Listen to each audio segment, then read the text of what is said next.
The first thing that makes a big difference between act utilitarianism and rule utilitarianism is cumulative effects. A cumulative effect is an effect that happens when many people do something or when someone does something many, many times. Right? These are effects that essentially don't show up when something's done once or twice or 3 times, but come in a big way when they're done thousands or millions of times. Here's an example I like to use to illustrate it. Right? Suppose that we're in New England, right? And there's a town with a stream, right? Or better yet, a city that has a small river. And suppose that one person goes out every day and puts an eyedropper full of motor oil in the river. Well, doing it once is not going to have effect on the ecology of the river. It would be a weird thing to do, but it's not going to have an effect. In fact, maybe even one person doing that every day wouldn't have an effect. But if everybody in a certain metropolitan area does that every day, right, then we're going to have an ecological disaster on our hands. Right? So if everyone in Boston did that every day at the Charles River, right, it would be an ecological disaster.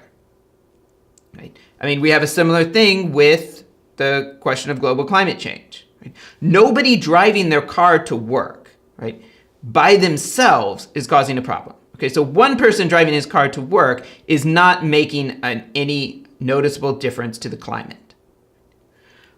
The problem is we've got millions or billions of people around the world driving their cars and, more importantly, operating certain sorts of factories and doing other things, right? Powering their homes, doing other things using fossil fuels. Right? That's what is, according to the climate science, the dominant trend among climate scientists, is causing a massive problem. Right? It's not one person's actions. It's the cumulative effects of all these little actions we take that are creating the problem. Right? So one of the things about rule utilitarianism is it's much more likely to take into account cumulative effects because it doesn't ask, what are the consequences of my doing this? It asks, what are the consequences if everyone takes this as the rule to follow? Right? And if we're thinking about things like our carbon footprint, right, when we shift to that perspective, what would happen if everyone took this as the rule to follow? Right? We start having to look at a whole number of cumulative effects that don't show up if we're just looking at the consequences of our individual actions. Right? Another great example of this on the positive side is voting. Right?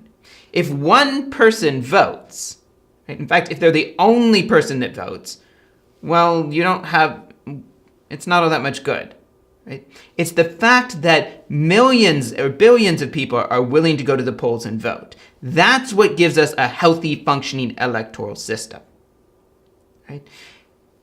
A friend of mine used to give this example. He used to say, if you're an act utilitarian, right, it would be irrational to vote. You would say, in fact, it would be immoral to vote. Why? Because the chances that your one little vote is going to tip the election one way or another is almost nothing. That's particularly true in something like a presidential election. In order for your one little vote to make the difference, it would have to otherwise be perfectly balanced, and you would have to be first of all, the Electoral College would have to be perfectly balanced, your state would have to make the difference, and your state would have to be at a perfect deadlock. Chances of that are almost nil. Right? And of course, that's assuming you're making the right choice anyway, right? Which we might call 50-50. Right? So, right, the chances of your one little vote making a difference are almost nothing. And the time you spent voting, right, or hopefully researching and voting, right, could have spent at the homeless shelter doing some real concrete immediate good. Right? So what's the problem? Well, the problem is that if everybody thought this way and everybody acted that way, then we wouldn't have an electoral system. The whole system would collapse. Right? So in a sense, right, what my friend is arguing is that the system depends on people realizing the following. Sometimes we shouldn't ask the question, what are the concrete consequences of my action? We should ask, how do we want everyone to behave? What would be the consequences if everyone voted versus no one voted? And it's very clear that the consequences of everyone voting is better than the consequences of no one voting. Sorry, I should correct myself. The consequences of everyone doing their research and voting, right, are better than the consequences of no one voting. Right?